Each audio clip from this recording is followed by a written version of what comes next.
Oke, audio roll. Ya. Cam roll. Action. Salam kasih bagi kita semua. Kita berjumpa kembali di dalam program PSBB, pendalaman spiritual berbagi berkat.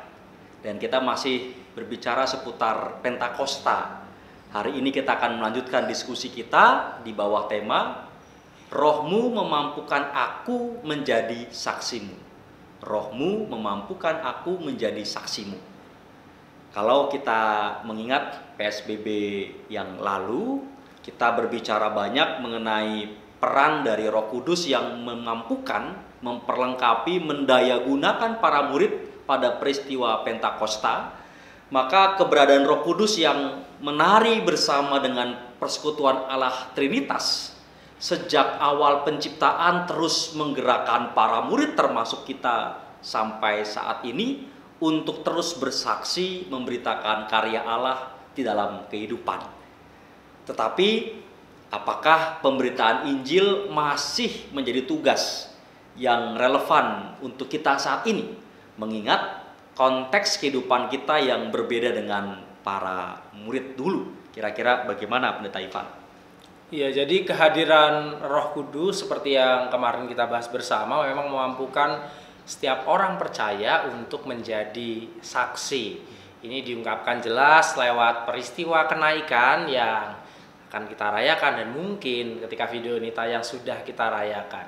Salah satunya dinarasikan oleh penulis Lukas dalam Kisah Para Rasul 1 ayat 8. Tetapi kamu akan menerima kuasa kalau Roh Kudus turun atas kamu, dan kamu akan menjadi saksiku di Yerusalem dan di seluruh Yudea dan Samaria sampai ke ujung bumi.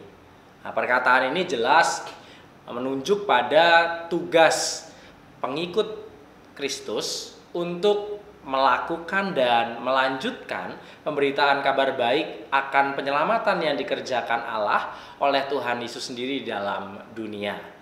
Roh Kudus yang dianugerahkan kepada setiap orang percaya bukan hanya berfungsi sebagai teman atau bahkan kita mungkin menganggapnya sebagai pelindung pribadi kita, tetapi kehadiran dan anugerah Roh Kudus berimplikasi pada tugas tanggung jawab yang mengiringi kita semua sehingga mampu untuk mewartakan karya Allah di dunia ini.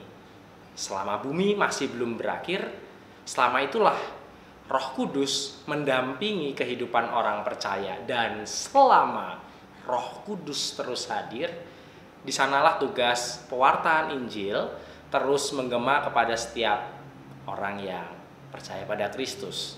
Jadi tugas untuk menjadi saksi adalah tugas yang sebenarnya terus melekat dalam diri setiap orang sebelum kedatangan Tuhan Yesus yang kedua kali di dunia ini.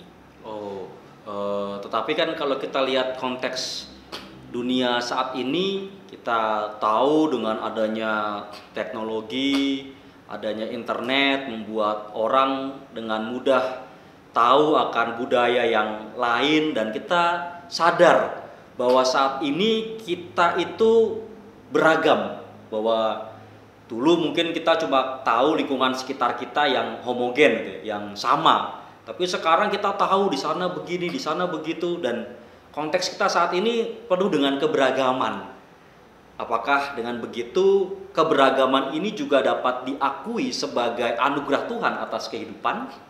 Gimana menurut Pendeta Ivan? Benar nampaknya Pak. Jadi keberagaman yang saat ini kita alami memang adalah anugerah dari Allah yang mampu membuat kita belajar satu sama lain dalam peziarahan kehidupan ini. Namun tugas untuk mewartakan karya Allah tidak berarti meniadakan keberagaman sebagai kekayaan yang ada, tetapi justru sebaliknya, tugas mewartakan kasih Allah seharusnya membantu setiap orang, kita semua merayakan keberagaman sekaligus sebagai sumbangsih orang percaya untuk menghadirkan kehidupan yang penuh damai sejahtera di dunia ini.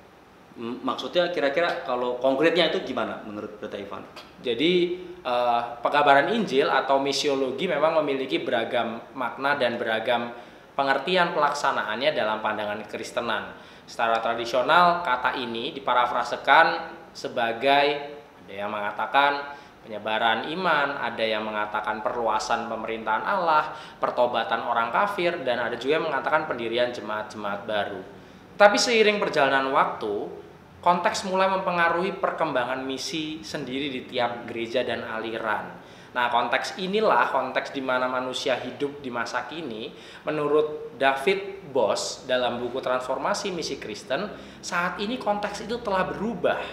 Misi diperhadapkan pada konteks baru yang menuntun kita semua memiliki sikap penghargaan terhadap heterogenitas, keberagaman akan kebudayaan, keberagaman akan agama-agama. Dan hal ini membuat kita seharusnya meninjau ulang stereotip atau pandangan tradisional tentang apa sih itu pekabaran Injil. Bagi Boss, pandangan tentang pekabaran Injil yang menilai agama lain sebagai kafir dan harus dikristenkan merupakan pandangan pietis masa lampau yang seharusnya ditinggalkan oleh kita semua agar kekristenan menjadi agama yang lebih cair dan mampu beradaptasi dengan dunia demi pelaksanaan tugas misi utamanya, yakni mempersaksikan kerajaan Allah di dunia ini. Jadi kalau begitu, artinya pekabaran Injil itu atau memperkenalkan Kristus ke dalam dunia itu tidak bertujuan untuk membuat orang lain menjadi Kristen. Ya, demikian sederhananya. Hal ini terlihat jelas jika kita semua mau melihat pekabaran Injil di gereja kita GKJ. Tugas pekabaran Injil dalam pokok-pokok ajaran Gereja Kristen Jawa diterjemahkan dengan kata tugas panggilan gereja yang berfokus pada menghadirkan kerajaan Allah di dunia. Kerajaan Allah yang dimaksud adalah tempat sekaligus suasana, tempat pemerintahan Allah berlangsung dan suasana di mana kehendak Allah terwujud dalam kehidupan. Kerajaan Allah itu menembus ruang dan waktu di surga maupun di bumi, sekarang dan yang akan datang, bahkan mencapai kesempurnaannya di akhir zaman. Nah, salah satu pendeta GKJ, Pak Pendeta Andreas Untung Wiono, dalam buku Eklesiologi GKJ, di sana dijelaskan visi misiologi GKJ adalah menghadirkan tanda-tanda kerajaan Allah tersebut baik di dalam diri dan bagi dirinya sendiri, artinya bagi umat Kristen dan gereja sendiri, tetapi juga menghadirkan tanda-tanda kerajaan Allah tersebut dalam lingkungan sekitar sebagai lahan yang lebih luas. Adapun tanda-tanda tersebut antara lain mewujud dalam kehidupan manusia di dunia yang penuh dengan damai sejahtera, keadilan, dan kebenaran. Sehingga boleh disimpulkan, pekabaran Injil masa ini bukan untuk melakukan ekspansi pendudukan daerah atau penaklukan agama-agama lain. Pekabaran Injil dilandasi dan digerakkan oleh panggilan Allah sendiri dalam rangka menyelamatkan manusia.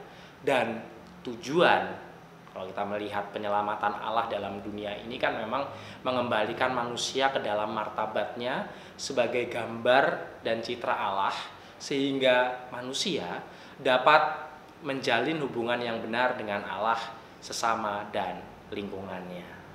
Jadi kalau kita boleh lihat begitu ya, menjadi saksi di zaman atau di era saat ini, terkhusus dalam pandangan gereja kita di GKJ, sebenarnya bukan semata-mata bergerak atau fokus pada pemenangan jiwa seperti masa lampau, tetapi lebih kepada upaya menghadirkan kerajaan Allah di bumi melalui aktualisasi atau pengekspresian umat dalam kehidupan di dunia. Atau kehadiran Roh Kudus dalam diri kita ini fungsinya menguatkan, memampukan setiap orang percaya mengenal Kristus lewat tindakan yang kita lakukan untuk menghadirkan kerajaan Allah. Lewat kehadiran kita yang membawa damai, di sanalah Kristus dirasakan. Dan lewat kasih yang kita bagikan, disitulah cinta kasih Kristus menyentuh kehidupan orang lain. Kira-kira begitu mungkin ya? Iya Pak, jadi hal ini mungkin serupa dengan Pesan Yesus kalau kita lihat dan ingat dalam salah satu bagian khotbah di bukit. Matius 5 ayat 16 mengatakan, "Demikianlah hendaknya terangmu bercahaya di depan orang, supaya mereka melihat perbuatanmu yang baik dan memuliakan Bapamu di sorga." Menjadi saksi dapat dilakukan dengan membagikan karya Kristus yang telah kita alami dalam kehidupan, dan tuntunan Roh Kudus memampukan kita untuk terus memancarkan terangnya di dunia ini. Lantas pertanyaannya mungkin sekarang, Pak, bagaimana cara kita mewartakan Kristus di dunia ini yang penuh dengan keberagaman? Atau kehidupan macam apa yang akan kita sampaikan kepada dunia di tengah heterogenitas ini? Ya, ini yang tentu menarik untuk kita diskusikan, sebab kita ini seringkali masih dipengaruhi misiologi model lama, di mana kita melakukan pekabaran Injil untuk memenangkan jiwa. Jadi kita mengibaratkan dunia ini seperti medan pertempuran, kita sedang berperang supaya mengambil atau menaklukkan orang lain masuk menjadi agama kita, begitu kan? Padahal tadi seperti sudah Pendeta Ivan jelaskan bahwa sesungguhnya model misiologi kita dengan era keterbukaan dan keberagaman itu tentu mengubah segala sesuatunya, begitu kan? Dimana kita saat ini tentu tidak dalam kondisi sedang berperang dan harus memenangkan sesuatu, tetapi kita hidup berdampingan dengan yang lainnya, dan bagaimana di situ tantangan kita mewujudkan damai sejahtera dan cinta kasih Allah, sehingga orang lain di sekitar kita itu bisa merasakan kasihnya Allah melalui kehadiran kita. Nah, mungkin Bapak Ibu, itu yang kita bisa diskusikan di wilayah atau keluarga kita masing-masing. Kita bisa mendiskusikan kira-kira bagaimana peran kita untuk kita melakukan tugas panggilan di tengah-tengah dunia yang saat ini kita tahu dalam keterbukaan, di dalam keberagaman yang menuntut kita untuk lebih kreatif di dalam mempersaksikan kabar baik. Oleh karenanya, selamat berdiskusi.